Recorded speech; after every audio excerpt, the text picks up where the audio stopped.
Guru TK adalah sebuah pekerjaan yang mulia. Menghadapi masa pertumbuhan awal dari anak-anak yang beragam sifat dan karakternya adalah tantangan nyata yang harus ditempuh oleh seorang guru TK. Acap kali, pekerjaan ini dianggap sebelah mata.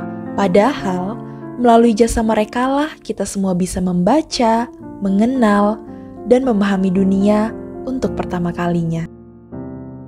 Hai, perkenalin, aku Bunda Tasya, usiaku 23 tahun, aku kerja sebagai guru TK di TK Nursita Samarinda. Kerja di sini udah hampir 2 tahunan. Sebelumnya udah kerja juga sih di TK yang lain, tapi kalau di TK ini udah 2 tahunan. Sebagai guru TK, Tasya atau yang kerap dipanggil Bunda Tasya oleh anak didiknya itu memberikan banyak inspirasi dan kisah menarik. Mulai dari bagaimana ia membangun keterbukaan, komunikasi yang setara, hingga sikap mendukung antar satu sama lainnya. Tentu saja sebagai guru kita selalu dapat masukan, kritik, serta saran dari orang-orang yang ada di lingkungan sekolah ya. Tapi menurut Mbak, ketika kita diberi masukan atau saran itu menjadi hal untuk meningkatkan kinerja saya sebagai guru. Dan untuk mendapatkan masukan dan kritik itu kita tidak boleh marah, kita harus menerimanya dengan lapang dada, nggak boleh kesel, bahkan memberi jawaban yang ketus gitu ya kepada orang yang udah memberi masukan dan kritik kepada saya.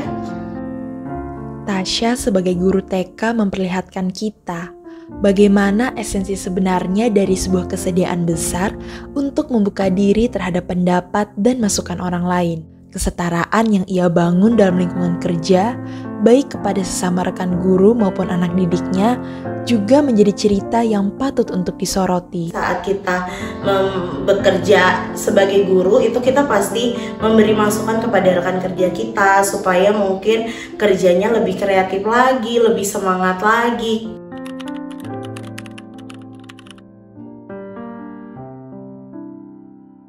Kalau saya sendiri biasanya sebelum mereka bermain itu saya membuatkan kesepakatan sebelum mereka bermain. Saya kasih tahu kalau misalnya mereka itu tidak boleh menendang, tidak boleh marah, tidak boleh mengejek, bahkan melakukan perundungan kepada teman sebayanya. Saya juga biasanya menjelaskan tentang bagaimana cara berempati atau bertoleransi dengan teman sebayanya. Dan kalaupun sampai ada anak yang melakukan perundungan, maka biasanya saat jam pulang sekolah itu kita panggil orang tuanya untuk kita bertanya apakah selama beberapa hari atau beberapa minggu ini orang tuanya pernah melihat atau mendengar anaknya melakukan perundungan kepada orang-orang di sekitarnya.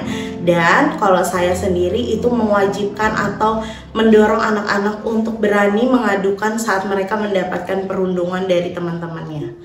Ketika anak pun sedih, biasanya saya tuh langsung ajak ngobrol, kenapa hari ini sedih. Makanya setiap pulang sekolah itu selalu ada kata-kata dari kami guru-gurunya tuh bertanya kepada mereka, happy nggak hari ini?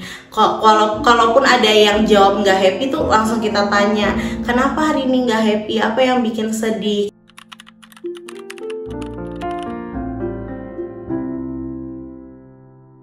Untuk kita mengetahui bagaimana tanggapan mereka, itu tergantung bagaimana kita memberi masukan, kritik, serta saran itu kepada mereka. Jadi kalau mau mendapatkan tanggapan yang baik, kita juga harus memberi masukan, kritik, sarannya yang baik, seperti itu. Apalagi anak-anak, kadang tuh saya udah bisa nangis banget di kelas.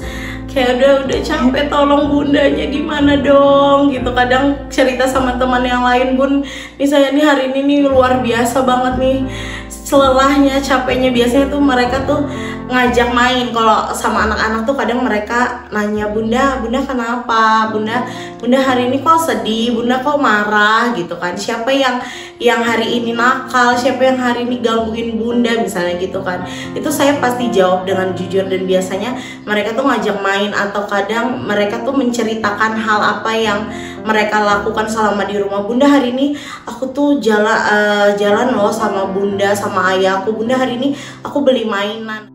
Tak hanya itu, awareness sebagai guru TK juga membawa Tasya pada sikap mendukung antar satu sama lainnya. Untuk memberi dukungan biasanya kita sering ngobrol sih. Jadi saat ada waktu luang, kalau anak-anak lagi main atau anak-anak udah pulang sekolah, itu biasanya kami berkumpul bareng-bareng itu ngobrolin tentang apa saja kejadian yang terjadi di kelas kami masing-masing.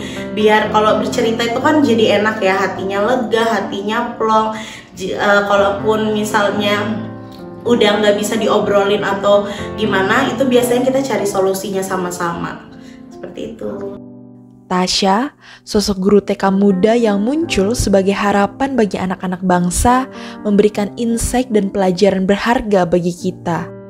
Bagaimana pentingnya saling memahami dalam membangun hubungan dan komunikasi erat yang terbuka, setara, dan saling mendukung satu sama lain.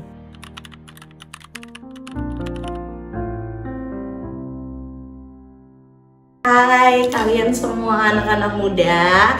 Pertama-tama aku mau ngucapin selamat atas pilihan kalian yang mau menjadi guru, karena yang kita tahu guru itu adalah pekerjaan yang sangat mulia. Jadi teruslah belajar, karena yang kita ketahui teknologi aja tuh selalu berkembang. Jadi kitanya juga harus ikutan berkembang biar kita bisa mendidik anak-anak bangsa dengan baik. Dan jangan mudah menyerah deh, semangat buat kalian.